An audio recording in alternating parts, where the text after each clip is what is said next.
state of, she switched it off. She tried to call around to see if people were okay, but the landline was out. Contrary to the radio's bleak assertions, however, her cell phone was working. Reggie had left a voicemail. He wanted to make sure she was all right. He was busy, he said, and he'd try her later in the day when he could afford a minute to talk. She tried him back. All circuits were busy. Going back to bed was out of the question. Once woken, she couldn't convince her body that it had been given a second chance. She was about to run a bath when Carl's note popped into her head. Take care of things when I'm gone. The figurines. She had a banana, put on some clothes, and set out for the office. A few people were out on the curb in bathrobes and slippers, smoking and twiddling dials on transistors. A man clutching a guitar sat shirtless in striped pajama bottoms atop the hood of his Volkswagen. He wore a necklace of wooden beads and was entertaining his girlfriend with a throaty rendition of a tune Gloria remembered as popular 6 months ago. As she passed, they gave her looks like, "What the hell are you doing dressed?" She waved and continued on her merry way through pre-dawn post-disaster. She had never walked the 2.5 miles between her home and work. She passed from commercial zone to residential and back again, moving through alternating pockets of hysteria and catatonia. Near the Beverly Center, the alarms of several dozen retailers caterwauled in unison. Dopplerized arias flared up and flamed out as emergency vehicles raced down Wilshire in search of hydrants turned geysers and electrical fires. She enjoyed this view from the ground, playing that rarest of roles, a pedestrian in L.A. She decided to take a detour and look in on Barb. The Oberleys lived on Camden and South Beverly Hills, in a pristine 2-level Spanish with lacquered tile lining the front walk. Gloria was always struck by the evenness of the lawn. It was as though each blade of grass had been individually selected for freshness. Kenny Oberly sold luxury cars, and there was often something new and roundish in the driveway. This month it was an Infiniti, in the champagne color he favored. He was nothing if not consistent, Gloria thought. The attitude was catching. Since marrying him, Barb, too, had become a creature of habit, albeit one who could laugh at herself. "Next time we're going to go hog wild," she'd say. "Gray." Nobody answered the front door, so Gloria let herself in the side gate and trod lightly across the back porch. A trapezoid of artificially weathered brick. She tapped a nail against the kitchen window and heard something clatter inside, muttering, "Jesus." A queasy-looking Barb pulled aside the back door's little curtain, mouthed, "Gloria?" and disappeared behind the snap of fabric as she turned the deadbolt. Gloria checked her watch guiltily. It was 4:45 in the morning. She hadn't realized. She felt so alert that it could have been Saturday noon, time to start shopping or have a sandwich. The first thing Barb said was, "Why are you here?" "Are you okay?" "We're fine. Amanda's in bed with Kenny. Jason's picking up the books in his room." "What are you doing here, Gloria?" "I couldn't sleep." Barb goggled at her, then began to laugh. "Okay." Gloria had to smile. It was absurd. "My apartment's totally dark," she said. "I wanted to get out of the house." "Well," Barb said, "come on in. We're having a party." They sat at the kitchen table. Candles and used spoons, as though Barb had just held a seance. "I can give you lukewarm coffee or dry cereal. Your choice." "No, thanks." Gloria's visions of her domestic future rarely resembled the Oberly household, whose only apparent source of friction was an overdeveloped sense of irony that Barb and Kenny shared, and had somehow made heritable. At age 5, Jason had told Gloria, "You look good for your age." Gloria admired their daily seamlessness. Everything ran like a German appliance. But since she had never lived in such a family, she had a hard time imagining herself in one like it. Not that she wanted to reproduce what she'd grown up with. She was sure her family-to-be would strike a middle chord, not quite so blistered as her past, but not quite so normal as this. "Actually," Gloria said, "I'm on my way to the office." "Honey." Barb sat down across from her and took her hand as though she was about to explain how babies were made. "There's no work today.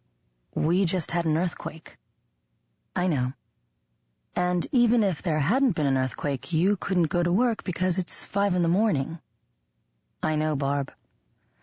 And even if it was time for work, aren't you on vacation this week?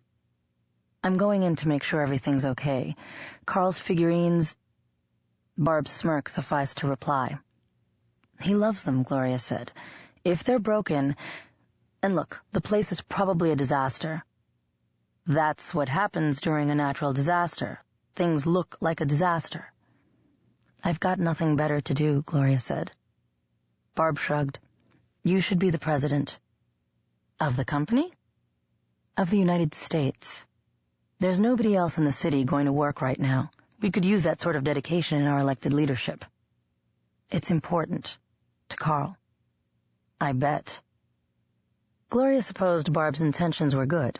She was helping a friend move on, or however Red Book would describe it. It drove Gloria nuts. There was nothing to be gotten over. There was possibility, and possibility was to be embraced. He's in Mexico, Gloria said. Safer there than here. Barb went over to the fridge and began replacing all its dislodged magnets. He went alone? Yes. You didn't want to tag along? You're in some mood, Gloria said. Barb straightened up, holding a report card. Well, it is 5 a.m. after a tremor, but you're right. I'm harassing you. Please don't. They both turned toward the sound of flip-flops. Mom? Oh, hey. Jason didn't seem at all fazed to see Gloria. In the candlelight, she could see smudges on his glasses. He was wearing briefs and nothing else. His chest was slightly sunken, a gift from Kenny's side of the family. Exposed, he looked younger than his 9 years. Dressed, he had an air of tweedy assurance that gave Gloria the impression he was about to go up for tenure. The lamp broke, he told Barb. Which one? In the office. I told you not to go in the office, Jason. There might be glass. There is, he said patiently. The lamp broke. Barb flashed Gloria a look. See? Close the door and don't go back in there. Put your shoes on. Go finish cleaning your room. It's done. Can I play PlayStation? The power's out. Can I try? Barb nodded, and Jason exited, scratching his shoulder as he left. He's half asleep, Gloria said. Yes. Barb looked at her and said gently, About Carl? I didn't mean to. It's strange, that's all. You're going over to the man's office like you're his... She didn't finish. Gloria wanted to supply. Wife? Slave? This is the 90s, after all, Barb said. No, it isn't. I know, but it's easier than saying the OOs, and... Barb sighed. I wish it was still the 90s.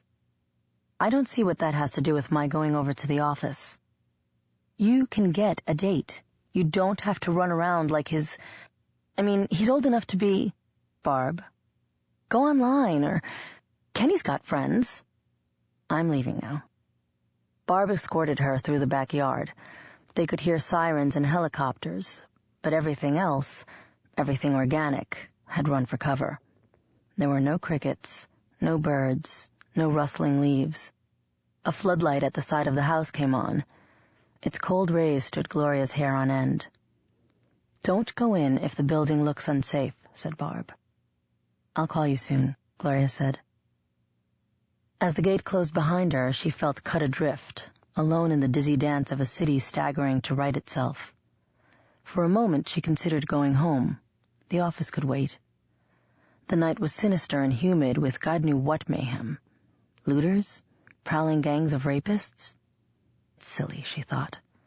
It wasn't after the bomb. It was early morning shell shock. And the prospect of going home depressed her. There wasn't anyone waiting for her.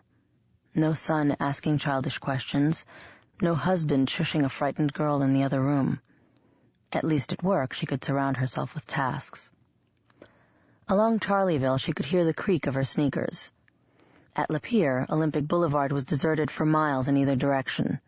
She laughed, realizing that she was waiting for the signal to cross.